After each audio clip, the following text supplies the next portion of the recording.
આજે બનાવ્યા મારવાડી સ્ટાઇલમાં ઢોકળા. હાલો ફેમિલી, કેમ છો બધા? મજામાં મજામાં જશો. તો આજે છે ને આપણે રાજસ્થાની ઢોકળા બનાવવાના છે, દૂધીના. કેમ કે આપણે દૂધી અહીંયા પડી છે, દૂધીના ઢોકળા બને છે તો દૂધીને પેલા ખમણવી પડશે. તો આપણે ખમણી નાખીએ દૂધીને છે ને આપણે સાઈલ કાઢવાની છે. તો સાઈલ કાઢીને તો આવી રીતના સાઈલ કાઢી નાખવાની છે બધી, પછી ખમણવાની છે. તો હવે આપણે ખમણી લઈએ. આપણે દૂધી આપણી દૂધી ખમણાઈ ગઈ છે. તો ખમણીને આપણી આ દૂધી ખમણાઈ ગઈ છે, એમાં પાણી નથી કાઢવાનું. ને મસાલામાં આપણે લીલી મરચી ને લસણ ને એવું નાખવાનું છે અંદર ભેગું.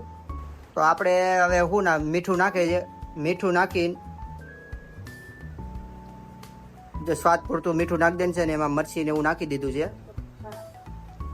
ને હવે સ્વાદ પૂરતો હળદર, પછી ધાણા જીરું, હિંગ,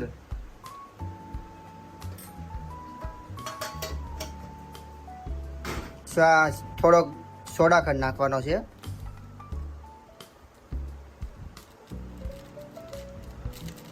એ તેલ નાખવાનું છે. હવે લોટ બાંધવાનો છે ને એટલે તો એક પાવડો, પછી આ 2 પાવડા જરૂર પડતી તેલ નાખવું.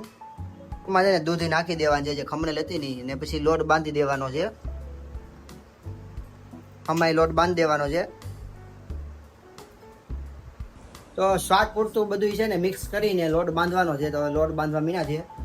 તો આ રીતના લોટ બાંધીને પછી એને બાફવાના છે. તો અત્યારે લોટ બાંધે છે અમાય. તો હમણાં લોટ બંધાઈ જાય એટલે તમને પાછો બતાવીએ આપણે લોટ કેવી રીતના બંધાય એમ, ને કેવો રાખવો લોટ એ પ્રમાણે અત્યારે બંધાય છે. ફાઇનલી છે ને આપણો લોટ બંધાઈ ગયો છે.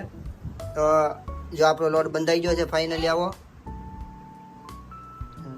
ફાઇનલી આપણો લોટ બંધાઈ ગયો છે. કેમ કે પાણી નાખ્યા વગરનો લોટ બાંધવાનો છે. દૂધીનું જે પાણી હોય ને, દૂધીનું પાણી હોય ને એમાં જ આપણો લોટ બંધાઈ જાય.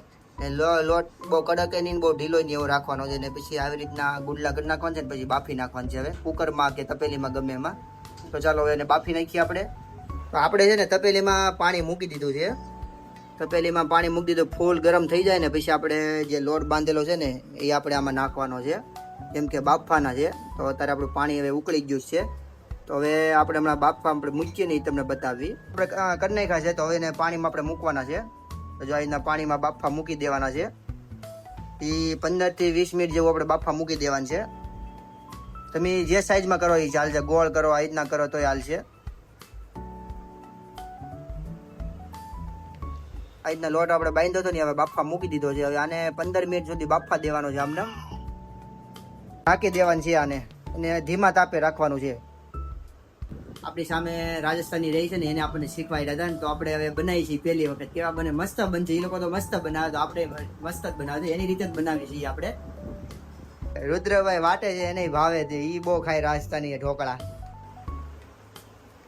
આપણે છે ને હવે 10 મિનિટ જેવું શું છે, તો 10 મિનિટ પછી આપણે ઢોકળા આપણે ચેક કરવાના કેવા બફાણા એમ. જો આ રીતના આપણે ફૂલ જો આવી ગયો છે ને ઢોકળા પહેલાં કરતાં આમ ફૂલી ગયા છે. પહેલાં હતા કેવા નતા, જો આખા તપેલીમાં થઈ ગયા છે. તો હજી આપણે 5-7 મિનિટ હજી બાફવા દેવા પડશે. તો પાછા ઢાંકી દઈએ. તો ફાઇનલી આપણા ઢોકળા છે ને બફાઈ ગયા છે. તો હવે આ બાફેલા છે ને એ બધા કાઢવાના છે બહાર. જો આરામથી બફાઈ ગયા છે. હવે આપણે બધા બહાર કાઢી લેવાના છે.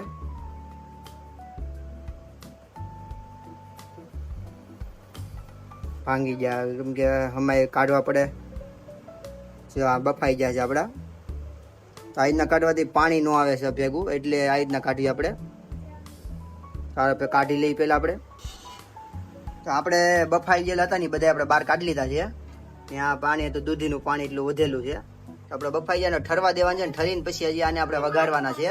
હવે આ ઠરી જાય ને પછી આપણે વઘારવાના છે. તો ઠરવા દઈએ આપણે. તો આપણે હવે છે ને વઘાર કરવાનો છે ઢોકળાનો. ઢોકળાના વઘારમાં આપણે આ બધો મસાલો એ વઘારવાનો છે. તો ડુંગળી ને ટમેટા ને એવું પાછું આપણે નાખવાનું છે વઘાર કરવા માટે. તો હવે ત્યાં તેલ નાખે છે.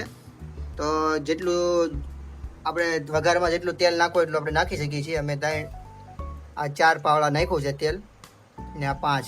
તો આપણું 5 પાવડા તેલ નાખ્યું છે. તો હવે તેલ આવી જાય ને પછી આપણે આ બધો મસાલો વઘાર કરવાનો છે. વઘાર કરીને પછી આપણે ઢોકળા કાપ્યા નહોતા, આખા જ રાખવાના છે. તો એ આપણે ઢોકળા પછી આમાં વઘાર નાખવાના છે. તો રાઈ લીધું છે. હવે રાઈને આપણે તડકો મારવાનો છે. રાઈ આપણી ફૂટી ગઈ છે ને હવે જીરું છે, આખું જીરું નાખી દીધું. હવે મસાલામાં મરચી ને લસણનો પેસ્ટ ને મીઠો લીમડો.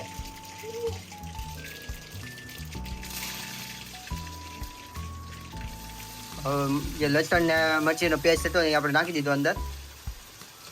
ને છેલ્લે આપણે ડુંગળી હતી, ડુંગળી નાખી દીધી.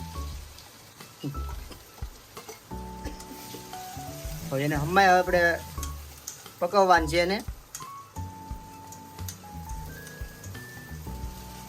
1 થી 2 મિનિટ જેવું પકવવાનું છે, ખાલી વધારે નહીં.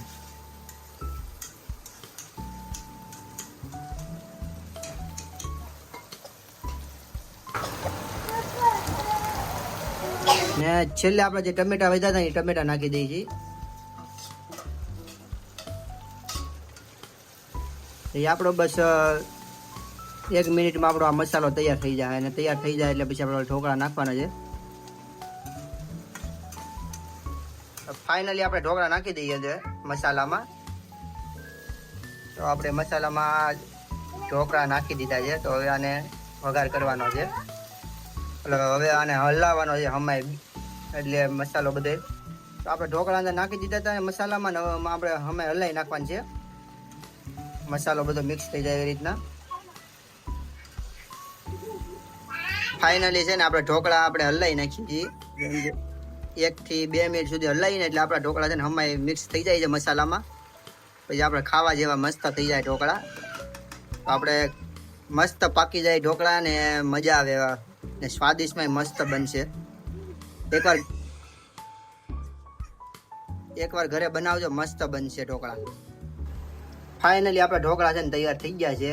તો હવે આપણે ચાખીને જોઈએ કેવા મસ્ત બન્યા છે કે નહીં એમ. ફાઇનલી આપણા ઢોકળા તૈયાર થઈ ગયા છે, ડીશમાં લઈ લીધા છે ને ખાધા તો મસ્ત બેસ્ટ બન્યા છે. તો જમવા બેસી ગયા છે ને ટેસ્ટ કરે છે. કેમ લાગ્યું? મસ્ત લાગ્યું ને? એ તેજસ્વી કેમ લાગ્યા? મસ્ત બન્યા છે મારવાડી ઢોકળા. એકવાર ઘરે બનાવવાનો બેસ્ટ રીતે મસ્ત બને છે. અમે તો બનાવે પહેલી વાર, પણ મસ્ત બન્યા છે. તો ચાલો હવે આપણે જમી લઈએ.